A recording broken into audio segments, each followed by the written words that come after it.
This big beauty here is the Sony Xperia Z2. Probably the first thing that you're going to notice that it's pretty large. This is a 5.2-inch screen, and it does have some quite big borders around it as well. It's fairly weighty, probably because it's got quite premium materials, you know, it's glass front, glass back, and metal sides as well.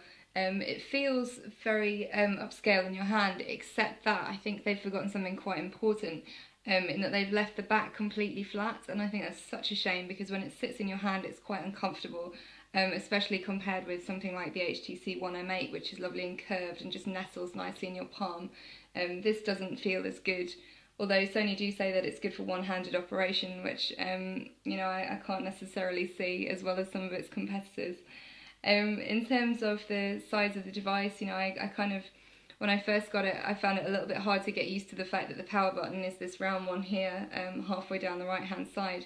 It feels like very odd placement when you're used to something on the top or at the top right.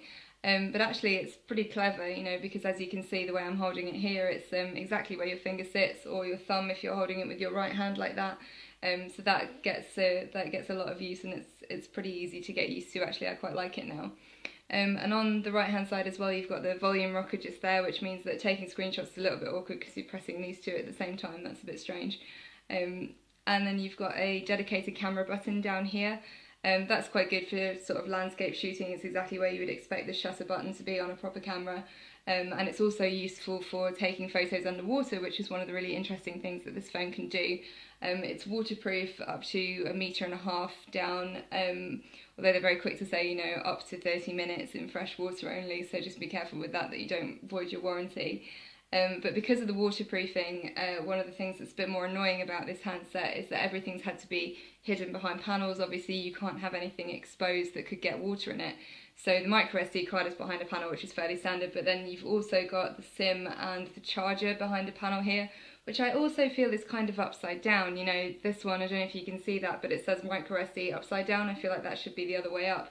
And ditto here, you know, I feel like the little bit there that you use to pull it out should be on the top half, where it's actually on the bottom. So you kind of pull it out like this. It's a little bit annoying. And also I don't really like having moving parts like this on a handset. You know, this is quite an expensive phone. Chances are you're going to have it on contract for quite a long time, and you're going to want it to last. Bits like this, although it's not particularly flimsy, especially compared to other phones, it doesn't necessarily look like it's going to hold up to a lot of daily use. I'd be a bit worried about that breaking. If it annoys you as much as it annoys me having to kind of pull out the panel before you can charge the phone, then there is an official Sony magnetic charging dock, which uses the magnetic contacts just here to charge the phone kind of wirelessly, so you sort of slip it in, and then you can use it as a bedside dock as well, which is quite useful. So if you think you're going to get annoyed by kind of pulling this off all the time, as I have, then you might want to look into that option. I've gone into lots of detail about the Xperia Z2 camera in the main text review, but I just want to show you one of the features that's a little bit quirky on this handset. If you've been looking at high-end phones and you kind of haven't found one that offers you the ability to add dinosaurs, fish, and indeed funky rainbow wigs to your pictures, then this may be the phone for you.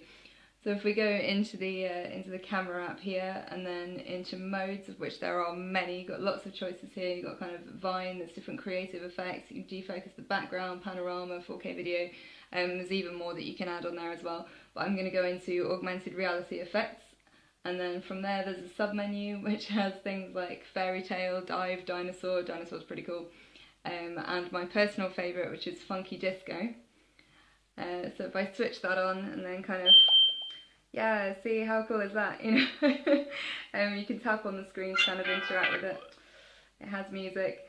It's a little bit bonkers. I don't really know why they've included that, but it is quite fun kind of to show off to children.